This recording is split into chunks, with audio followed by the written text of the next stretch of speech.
The last exit map breakdown. So in this breakdown, I'm going to talk about positioning first, then we'll talk about the weapon loadouts you might want to be using, and then your subclass loadout. As far as positioning goes, the outside of the map is really where you want to be. Avoid the tunnels areas, at least in the beginning. And by tunnels, I mean the tight tunnels, not necessarily the actual subway tunnels, but the tight tunnels specifically. I would just not go in there, at least at the beginning, because it's a risky play, but it can be a rewarding one, which is why I would advise doing it maybe later in the match. But it's risky because of the close quarters, and you can lose some 1v1 just by getting just getting unlucky, because it is so close quarters and so many things can happen in those small spaces. If you spawn alpha side, use the boulders and rocks as cover, especially if you're sniping. They can also cover you when pushing with a shotgun. Otherwise, I would go into the little cafe area, which is kind of where most conflicts take place in the map. That's really where you want to be pushing as a shotgunner, and by pushing out I mean just rushing in the doors, because the enemy team could already be there. So just be wise with your pushes, but I'll get into that a little bit later when I talk about your loadouts.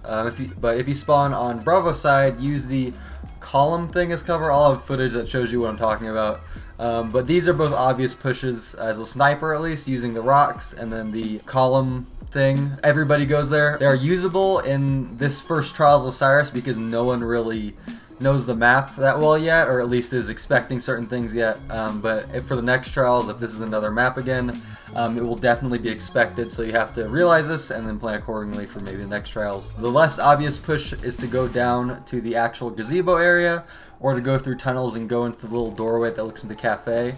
You can get some very unique and unexpected angles on the enemy that way. I would advise doing this more than you peek the obvious locations. You can peek the obvious locations every now and then, but using these unique angles will really find you better success and leave you without almost dying health if the enemy happens to see you.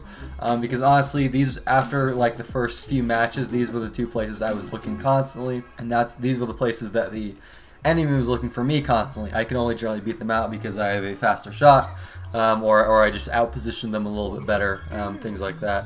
But if you're more of an average player, you will really need to be positioning well and using that to your advantage, as opposed to relying totally on your gun skill, which is really not wise. I shouldn't have been doing that, but that's how I was playing yesterday. So as far as weapon loadouts go, this map is surprisingly versatile in the primaries and secondaries that are effective here. I originally expected this map to be a giant shotgun fest, but it's not, actually. Or at least it wasn't for me.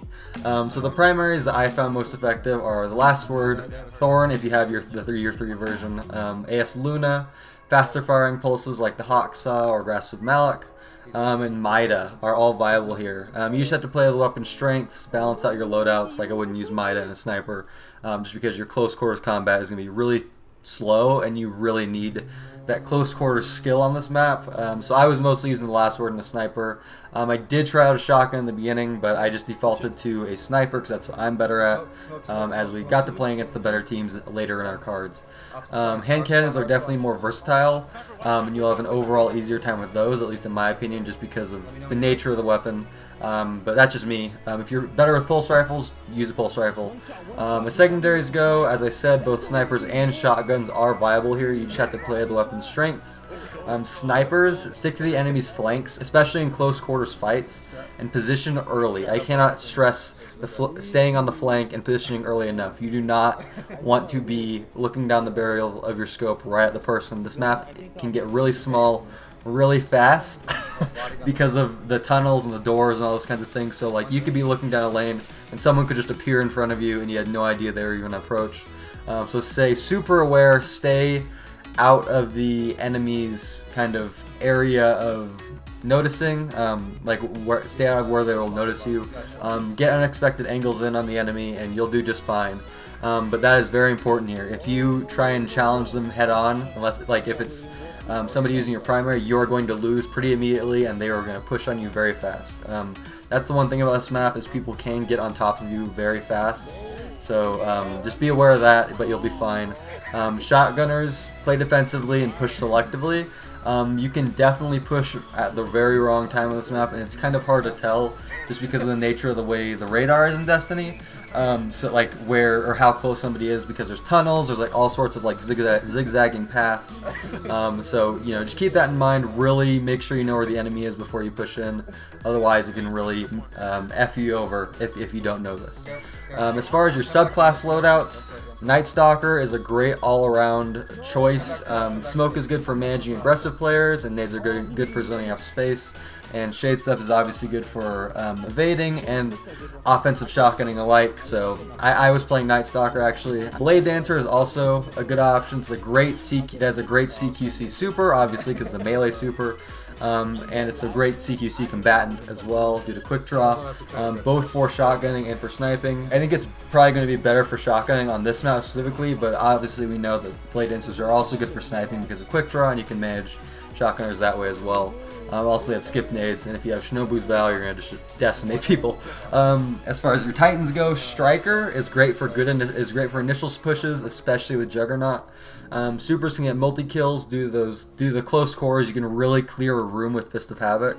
And along with Night Stalker, it's a great playmaker class.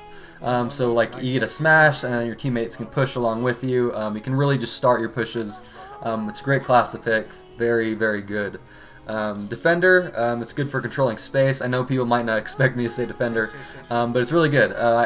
My second card I played with 2 Defenders on my team, and we went flawless just because they could like basically use their bubble to control the entire basically middle area of the map in the tunnels. It was pretty awesome.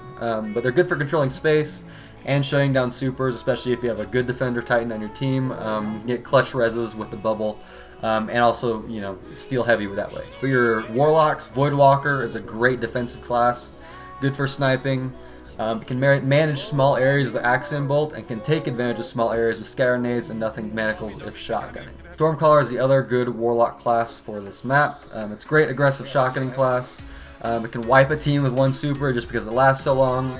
It's an all-around good CQC choice. It's also decent for sniping, but Voidwalker, in my opinion, is way better for sniping than Stormcaller. So these are my quick tips for Last Exit. I hope this video helped you guys out. If you have any more specific questions, feel free to leave them in the comments below.